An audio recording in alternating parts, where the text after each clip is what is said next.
começar a aula, vai começar a aula, vai começar a aula, vai começar a aula. Tudo bem com vocês, senhores? Espero que sim. Mais uma videoaula PET final, tá? Do segundo ano. Então, estamos quase chegando lá, né? PET final avaliativo.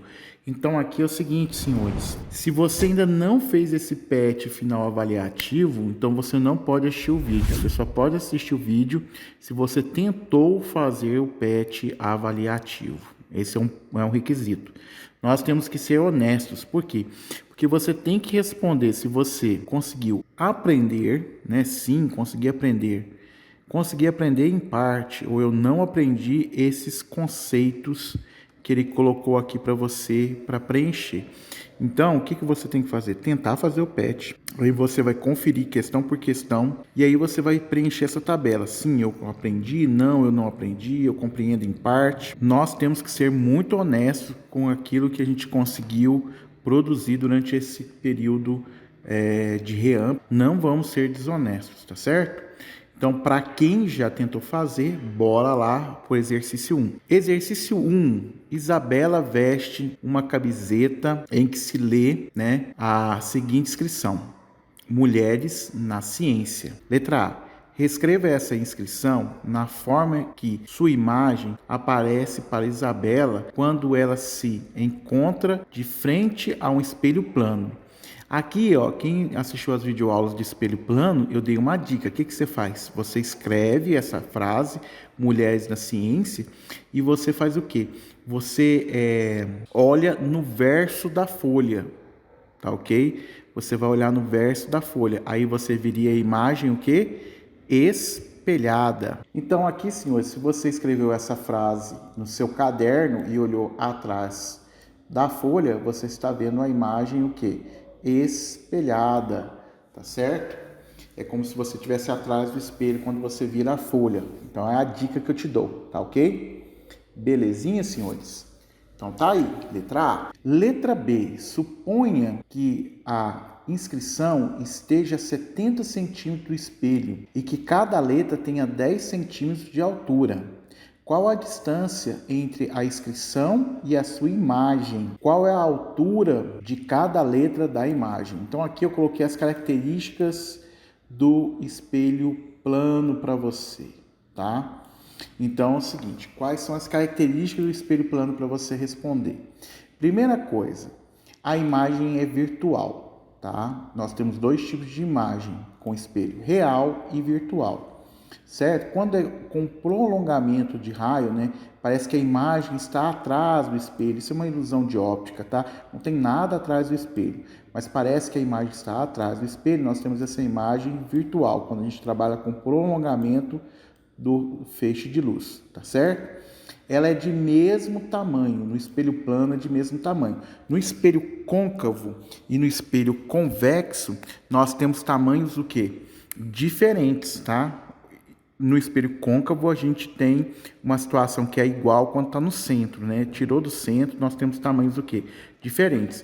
Então, se a letra tem 10 centímetros, né? Que é o objeto, a imagem também vai ter quanto? 10 centímetros. Outra característica do espelho plano é que se o objeto está a uma distância, né? P, a imagem também vai estar uma distância P do espelho.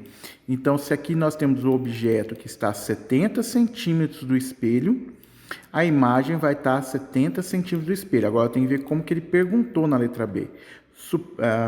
Qual é a distância entre a inscrição e sua imagem? Então, é do objeto. Então, aqui que é importante você entender. É do objeto a sua imagem, da inscrição à sua imagem. A distância é de quanto? 140, porque aqui é 70 e aqui é 70, tá? Então, a gente poderia escrever assim, ó. Se você quiser aproveitar esse desenho aí, né? Aqui você teria quanto? Você teria 70. Aqui teria quanto? 70, certo? Então, desse ponto do objeto até a imagem, tá? Aqui, ó.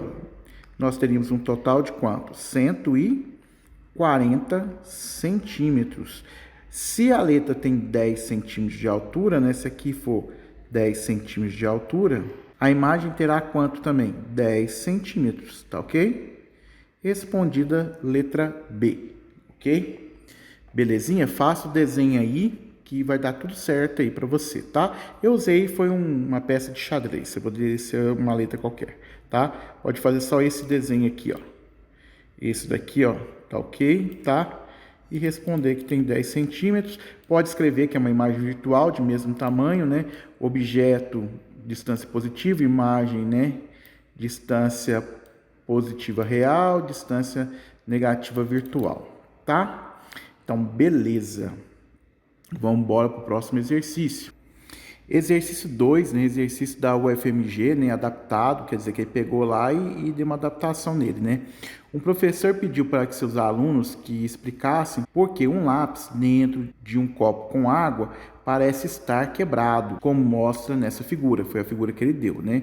Então eu tenho um dióptro plano, né, o que é esse dióptro plano? Quando eu tenho uma divisão, né, entre dois meios aqui numa superfície, tá? E no caso a superfície é plana, certo? Então, algumas características importantes a gente vê aqui, depois a gente parte para a letra A e a letra B.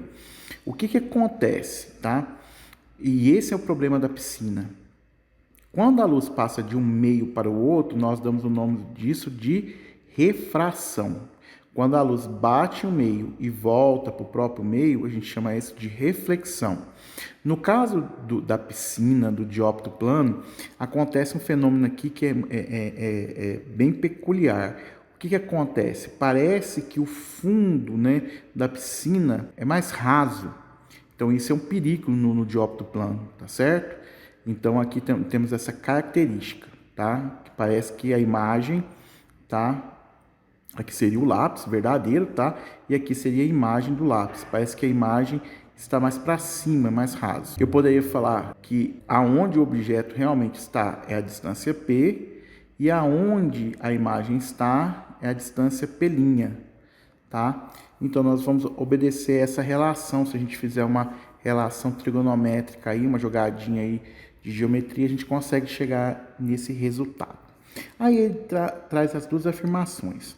Bruno respondeu: isso ocorre porque a velocidade da luz na água é menor que a velocidade da luz no ar. Verdade. Thomas explicou que esse fenômeno está relacionado com a frequência da luz quando esta muda de meio. Thomas está errado, tá? Então considere os princípios de refração da luz. Qual das respostas está correta? A de Bruno ou de Tomás? É a de Bruno, ela que está correta, né? Explique o porquê. Bora lá. Então, o que acontece? A gente vai ter que ir para a equação de Snell, né? Para ficar mais fácil da gente entender. Vamos dar um pulinho aqui na equação de Snell. Vou subir só um pouquinho aqui para ter a equação de Snell. O que é a equação de Snell? Seno I, tá? Vezes o NI. O que é esse I? Do feixe de luz incidente. Vamos pegar aqui na figura? Do feixe de luz o quê? Incidente, tá? Que vai incidir no meio, tá ok? Vou até desenhar aqui, ó. Se eu quiser fazer um desenho aqui, ó. Eu vou pegar aqui uma normal. Vamos supor que aqui seja água, ok? A água tá aqui. Aí eu vou pegar um feixe de luz, ó. Esse é o ângulo incidente, ó. Então, seno desse ângulo incidente. E aí eu vou ter o quê? Não é que muda de cor não, tá? Só estou mudando de cor para você poder... Não, vou deixar até amarelo. E aí você pode ter o ângulo do raio de luz refratado. Tá ok? Então, ia ser o seguinte. Seno do ângulo R vezes NR. Certo? Agora, o que é esse N? Esse N é o índice de refração, ó, que eu representei aqui, ó.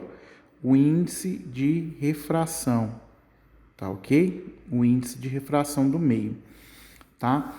Como que a gente obtém esse índice de refração? Medindo a velocidade. Então, eu poderia pegar o índice de refração do ar. Então, seria o NR. É igual a 1. O índice de refração da água é igual a quanto? A 1,3.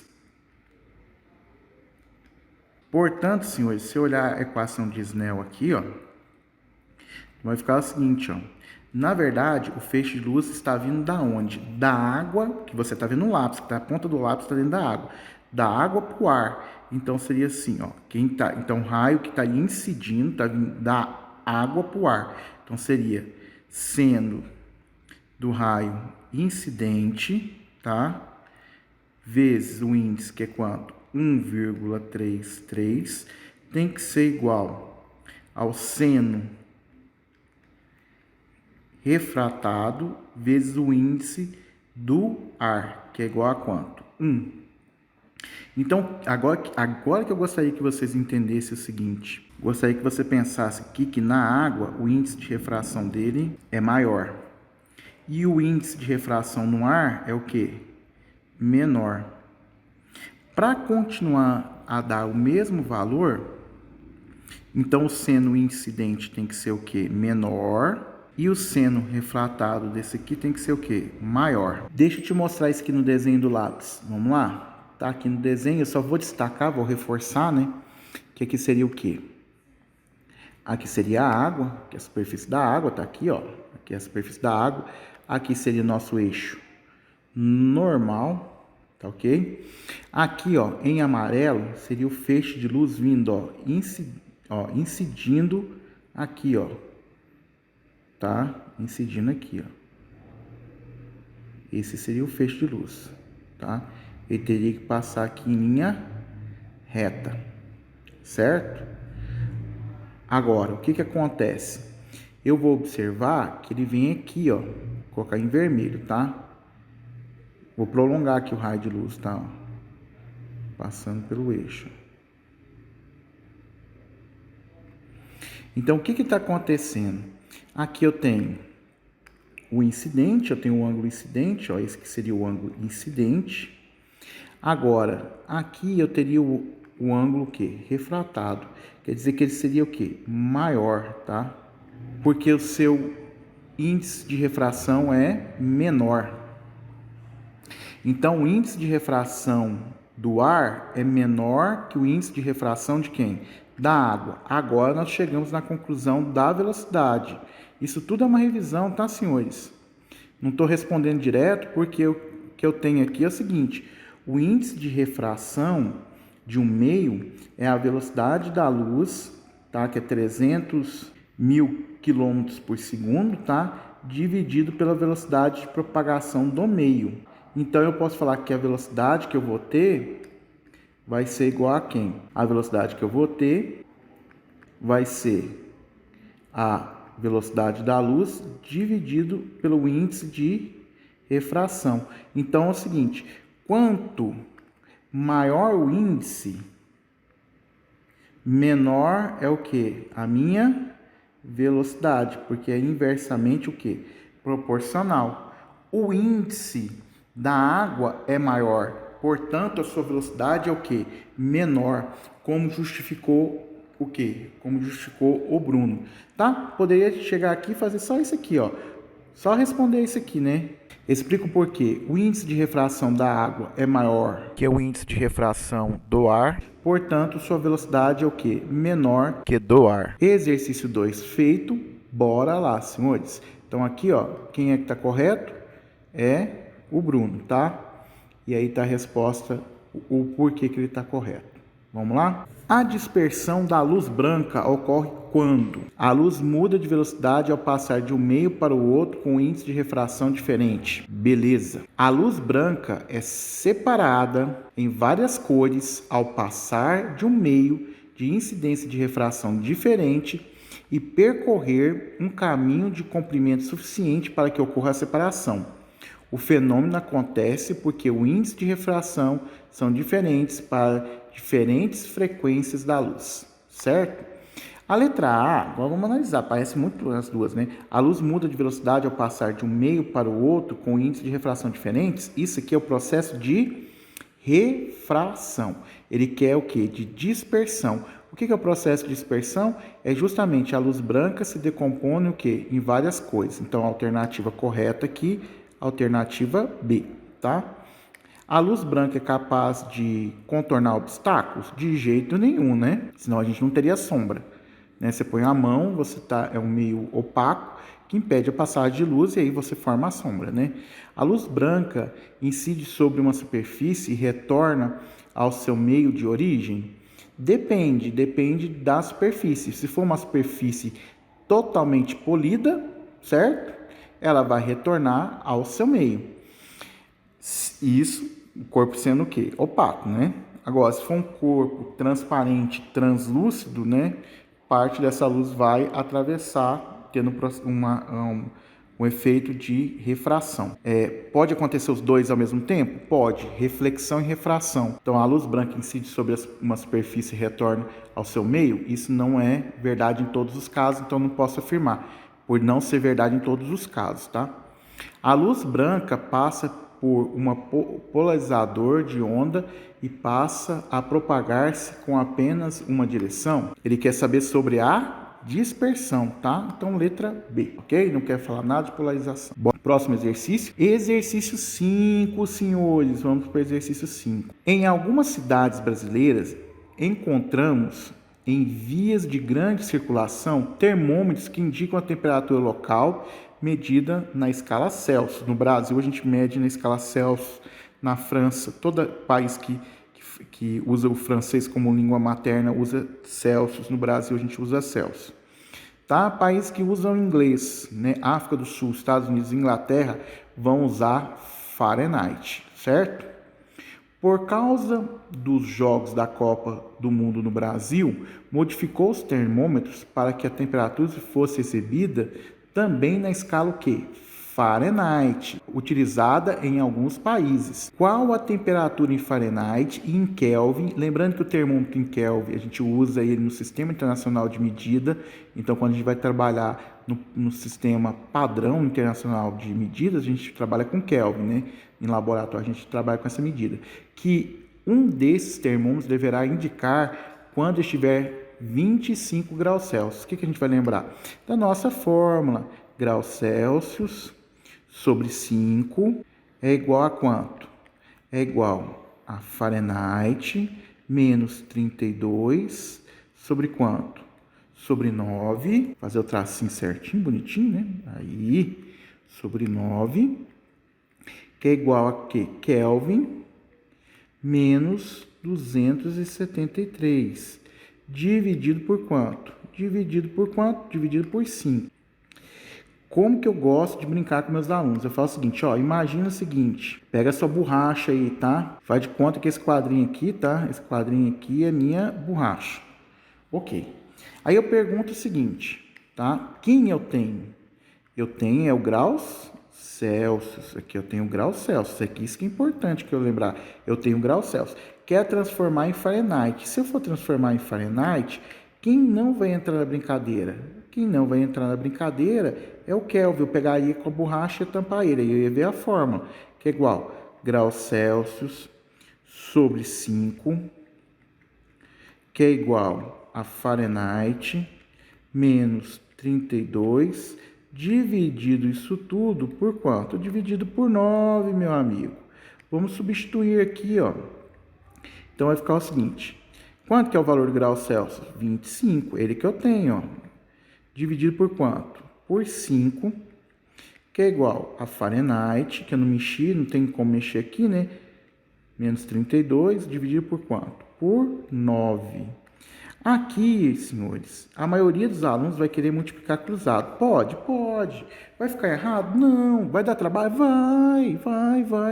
Porque você tem que pensar que esse 5 vai ter que fazer uma distributiva, né? Ele está multiplicando os dois ao mesmo tempo. Para evitar isso, você não dá conta de dividir 25 por 5, você sabe que é quanto? É 5. Ó, 5. Aqui eu mexi? Não, aqui eu não mexi. Então vai ficar graus Fahrenheit, menos quanto? Menos 32, certo? Isso tudo dividido por quanto? Dividido por 9. Aí sim, senhores, esse 9 está dividindo, passa para cá o quê? Multiplicando. Então, 9 vezes 5, eu posso falar que é quanto? 45, que é igual a Fahrenheit, menos 32, certo, senhores? Está ficando grande, que eu estou fazendo detalhe, né? Passo a passo, né? Vai ficar 45. O 32 está menos, passo para cá o quê? Mais. Professor, mas o Fahrenheit está do lado esquerdo. Deixa ele lá, não tem problema não. Vai dar quanto? 5 mais 2 vai dar 7. 4 mais 3 vai dar quanto? 7. Então, a temperatura em Fahrenheit, tá, será igual a 77 graus Fahrenheit. Vamos ver se a gente tem essa resposta? Vamos lá, senhores. Cadê Fahrenheit? Letra D. D de dado. Precisava fazer o Kelvin? Não, porque só tem E de 77. Mas a gente está aqui para estudar. Então, a gente vai estudar. O que eu tenho? Vamos lá. Eu tenho o que ele me deu no texto? Graus Celsius. Agora, aqui é quem? Kelvin. Então, eu vou pegar minha borracha. Pega essa borracha aí, você copiou a forma do caderno. E vai tampar quem? Vai tampar o Fahrenheit. Aí, você vai ver a sua fórmula. Certo, senhores? Então, eu vou puxar aqui para o canto. Então, aqui, ó. Agora, eu vou escrever em preto, tá? Então, aqui em preto, ó. Então, vai ficar o seguinte, ó. Graus Celsius sobre 5 é igual a Kelvin menos 273 sobre quanto? Sobre 5. Aqui que tem um detalhe importante. Você vai ver que seu tio de química, ele não põe esse 5, porque ele trabalha só em Celsius e Kelvin. Porque eu posso cortar esse 5 com 5 e escrever que graus Celsius é igual a Kelvin menos 273. Ó, não vou mexer com 5, já cortei. Quanto que é o Celsius? 25. Kelvin eu não sei. Menos 273. Eita, menos, passa para cá o quê? Mais. Então vai ficar mais 273, que é igual a Kelvin. Tá? Então vai ficar lá. Como que vai dar essa continha? 5 mais 3, 8. Né? 2 mais 7, 9. E o 2 sobrou aqui, certo? E aí eu posso falar que a minha temperatura em Kelvin é 298 Kelvin. Kelvin não tem grau, tá? Só conferindo lá, ó. 298, exercício 5 feito, ó. Delícia, feitinho. Vamos pro exercício 6? Exercício 6, senhores. No exercício 6, eu acho ele o mais aqui complicado, não de conta, mas de interpretação de texto, tá? Eu acho que ele precisa ter um pouquinho mais de maturidade, interpretação de texto, tá? Então, vamos lá, devagarzinho. Uma barra metálica de 4 metros de comprimento e de secção reta quadrada com área de 16 centímetros. O que ele está falando? Olha aqui, senhor. Deixa eu desenhar aqui para você poder entender, tá? Ó, vou desenhar aqui. Tá aí, senhores, o desenho aí para você poder entender. Então, eu quero que você entenda o seguinte, tá? Tá, é uma barra. Então, o que ele está falando para mim? Ele está falando para mim que é o seguinte, o comprimento da barra é de quanto? O comprimento da barra é de 4 metros. Então, vamos registrar aqui, ó, que é o meu L0. O meu L0 é de quanto? 4 metros. E aqui, ó, eu vou achurar em verde. Ele falou que tem uma área de secção transversal, tá, senhores? É aqui, ó. Seria essa área de secção aqui, ó, transversal. Se eu cortasse essa barra, eu ia ver esse lado aqui, ó, quadrado, tá? Que ele falou para mim, ó, esse lado quadrado aqui, ó, tá? Seria esse lado quadrado, que eu teria uma área inicial de 16 centímetros quadrados. É isso que é importante você entender. Até agora é isso que ele fez, tá? Continua a ler o texto. Ao ser aquecida, passa a ter um comprimento de quanto? De 4,01. Então, ela vai aquecer, ela vai aumentar. E o meu L final, hein, senhores? Vai ser de quanto? 4,01 metros. O que isso me indica? Isso me indica algo importante, que o meu ΔL vai ser de quanto? 0,01. O que é o ΔL? É o tanto que aumentou. Ela tinha 4, passou a ter 4,01. Então, quanto que aumentou? 0,1. Dilatação, você sabe. Dilatação, você já sabe a forma de dilatação. A forma de dilatação é que ΔL é igual a quem? L0 vezes coeficiente de dilatação vezes a mudança de temperatura. Delta L eu tenho? Tenho, 0,01. O L0 eu tenho? Tenho, que é quanto? 4. E o alfa, o delta T? Eu não sei. Ele não me falou nada de temperatura. Então, vamos ver o que você continua aqui, né? Ele fala que passa a ter 4,1. Então, o número que expressa com maior aproximação a nova área de secção em centímetros quadrados é... E aí, senhores, que o aluno que não tem experiência fica desesperado, porque ele não me deu o alfa e não me deu o delta T. Então, ele fala assim, não, mas não tem jeito de resolver, tá travado aqui, eu não tenho como isso. Vê se você concorda comigo. Eu posso falar que o alfa vezes delta T é igual a 0,01 dividido isso tudo por quanto? Dividido isso por quanto? Por 4, tá, senhores? Dividido por 4. Então, eu tenho isso aqui. Agora, eu vou lá na área. Ó, eu vou lá na área. Quem é a dilatação superficial? Dilatação superficial, né?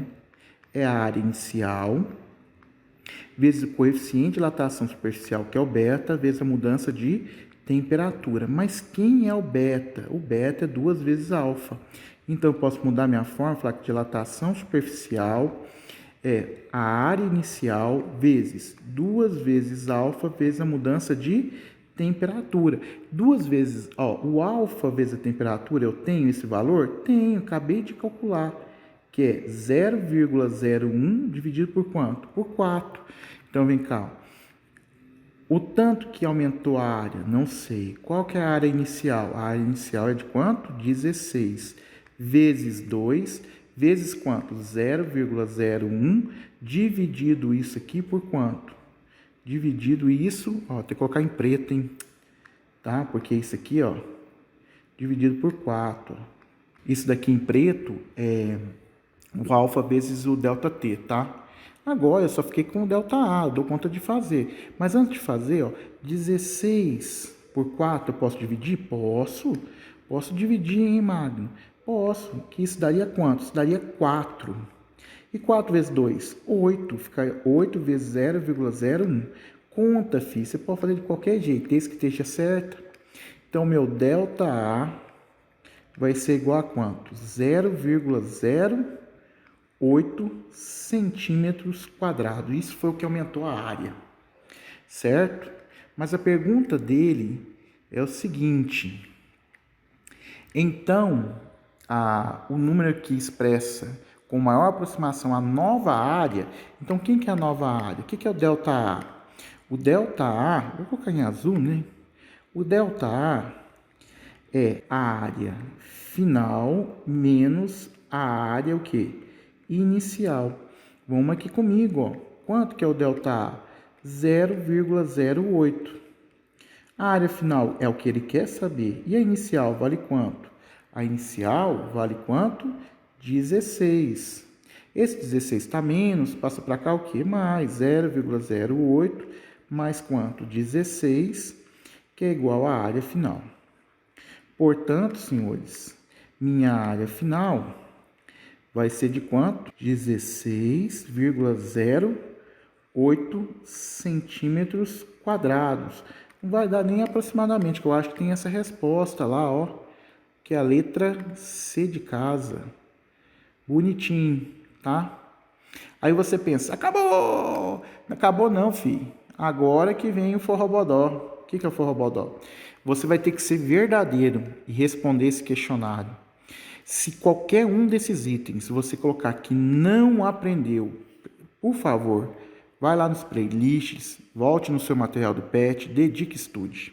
Dá tempo. Eu estou gravando esse vídeo agora em dezembro. Você tem que entregar isso em janeiro. Então dá tempo de você ir lá recuperar o conteúdo e escrever que aprendeu, tá? Sei diferenciar calor de temperatura. Se você não sabe isso, vai lá dar uma estudada nos PETs anteriores, aqui no Magno Física, tem 130 vídeos de física, procura lá se a gente tem um vídeo desse, totalmente vai ter, tem sim, tá? E aí você pode sair do não por sim, tá? O que eu não quero é que você responda sim se você não sabe, isso é mentira. E mentira, você sabe quem é o pai da mentira. O pai da mentira é o capeta, filho. Eu não quero que ninguém seja filho do capeta. Então, não vamos mentir, tá? Compreender que A sensação térmica, né, de materiais diferentes depende da sua propriedade química e física. Sei converter valores de temperatura da escala Celsius, Fahrenheit, Kelvin. Consigo determinar a dilatação, que foi o exercício 6, que ele pegou um exercício de um nível top, tá? Ele não é nível fácil 6 não, tá? Compreende os tópicos de propagação do calor entre corpos, tá? Se você não sabe nenhum desses itens, recupere seu conteúdo, certo? Você está no segundo colegial.